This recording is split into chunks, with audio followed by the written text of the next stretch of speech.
Бұл бейнеролик балалардың заңды өкілдеріне арналған және индик ақпараттық жүйесінде баланың заңды өкілінің баланың сабаққа қатысу табелін ай сайын растау процесі қалай жұмыс істейтінін көрсетеді. Баланың сабаққа қатысу табелі арнайы электрондық құжат. Бала-бақша бұл құжатта балаңыздың келуін, оның келмеген күндерін және олардың себептерін белгілейді. Мұндай ақпарат тамақ дайындау үшін және балабақшаға әр балаға мемлекеттен қаражат төлеу үшін қажет.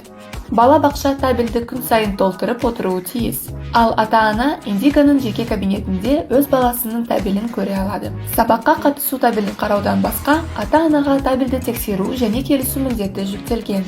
Әр айдың бірінші күні алдыңғы айдағы табел бекіту қажет режиміне өтеді. Ата-ана сабаққа қатысу табелін тексеріп, не келісуі, не қайтаруы тиіс.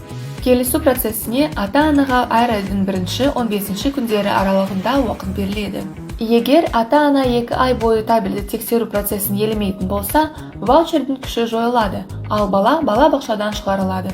Жеке кабинетте сабаққа қатысу табелдері деген бөлімді таңдаңыз. Парақшаның жоғары жағында ашық кезең бойынша балаңыздың ағымдағы табел болады. Бұл мысалда қыркүйек айы. Одан төменде өткен кезеңдер бойынша табелдері бар бөлімі орналасқан. Назар аударыңыз. Тамыз айының табелі бекітілу талап етіледі мәртебесінде тұр. Бізге дәл осы табел керек. Табелді қарау деген түймешікті басыңыз. Жүйе табелдің нысанын ашқаннан кейін табелді растауға қанша уақыт қалғанын хабарлайды және бекітуден бас тарту және табел бекіту деген екі түймешікті ұсынады. Табелдің өзі сәл төменірек орналасқан. Табелдің мазмұнын тексеріп алыңыз. Егер табелдегі белгілер дұрыс қойылған болса, табелді бекіту деген түймешікті басыңыз. Егер сіз компьютерден жұмыс жасап отырсаңыз, жүйе сізге тұлғаны тексеру үшін QR-кодты сканерлеуге ұсыныс жасайды. Ол үшін E24 қосымшасын пайдаланыңыз.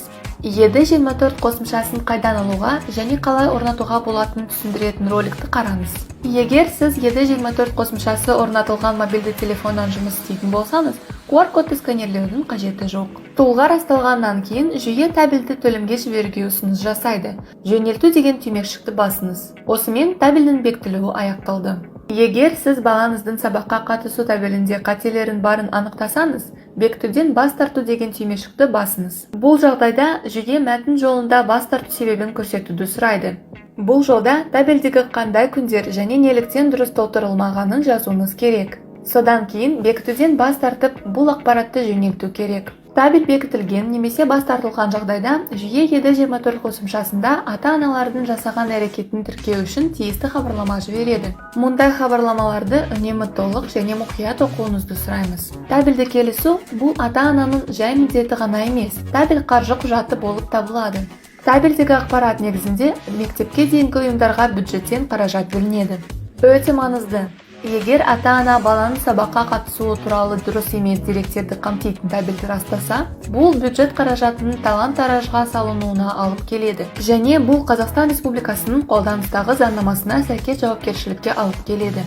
Өтінеміз, мұқият болыңыздар және мемлекет балаңызға бөлетін ақшаны бақылап отырыңыз.